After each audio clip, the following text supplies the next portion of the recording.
前世江雪宁到底有多大魅力？竟引得全员疯批，深扒宁安如梦原著发现答案。比起江雪宁的今生，其实我更想看疯批皇后的前世。你绝对想不到，前世因为江雪宁一人，居然引得全员黑化。首先是女主本人，上一世的江雪宁野心勃勃，为了权势利益，不惜抛弃青梅竹马燕琳，为了登上后位，冒领姐姐的手帕，制造机会和沈介偶遇。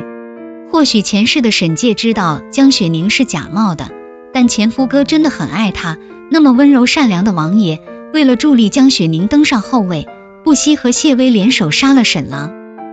最后沈介死的时候，甚至把遗诏和传国玉玺给江雪宁，让她保命。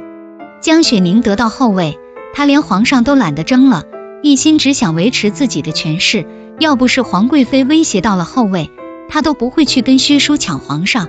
第一世的妖后设定真的好带感。其次是谢薇，前世她和宁儿没有太多感情线，知道她是恶女，依旧喜欢她，得知宁儿被燕琳欺负，就送了她一把匕首自保，所以江雪宁死后，她也用这把匕首自杀了。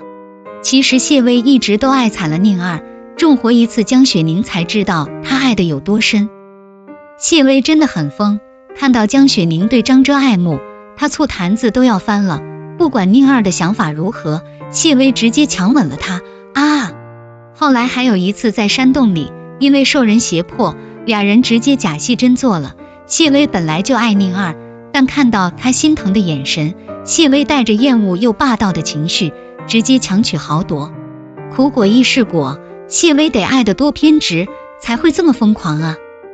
前世每个人都是炸裂般的存在，白月光张遮也一样，她本是清廉正直的好官，却甘心为坏事做尽的娘娘，锒铛入狱。比谢薇更疯的是男3号燕琳，前世她作为反贼的统帅，谋反软禁了前朝皇后之后，在天未亮的清晨从坤宁宫里衣衫不整地走出来，这究竟意味着什么？一切不言而喻。并且这样的事情发生过不止一次，燕琳是纯爱战神，所以上一世她才会那么疯。果然所有的前世都是带感的，就连乐阳长公主第一次见到江雪宁，也对她动了心。重阳灯会，前世女扮男装的江雪宁遇上沈芷衣，阴差阳错下沈芷衣爱上了她。可后来知道真相，公主却也恨透了她。所以说全员疯批真的很带感，有什么好再来一世的，有什么好赎罪的，不过都是本宫的裙下之臣罢了。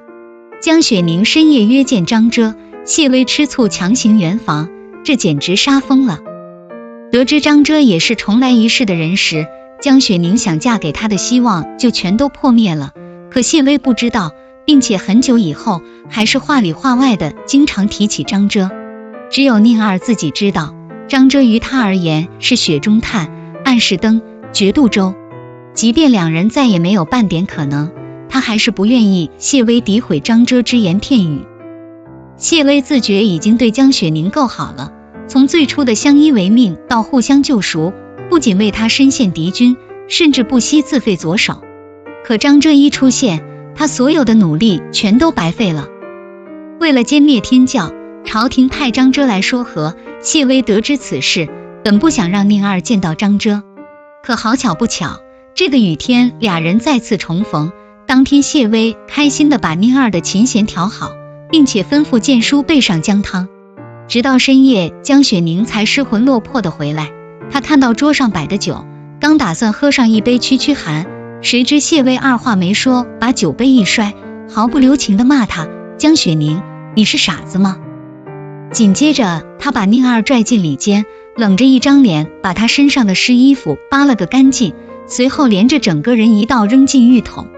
江雪宁本想反抗，谁知谢薇一把按住了他后颈，双唇轻覆而来，那种侵略里带着几分发泄的欲求，将他禁锢得淋漓尽致。这一次分明比以往任何一次都激烈，可谢薇却比之前任何一次都平静。他说：我想要你，我们成婚吧，好不好？妈耶，这也太刺激了吧！谢薇疯批的强制爱早就有迹可循，在山洞的时候，他甚至想过活不成的话就拉上宁儿一起陪葬，只要能和心爱的人在一起，无论生死都好。谢薇之所以能和江雪宁在一起，是因为她不像张遮那样，张遮觉得两个人要想在一起，就不能有秘密。可谢薇太聪明，她反而愿意装糊涂。有一说一，张凌赫演的谢居安姓张力拉满，这个角色真的给她上大分呢。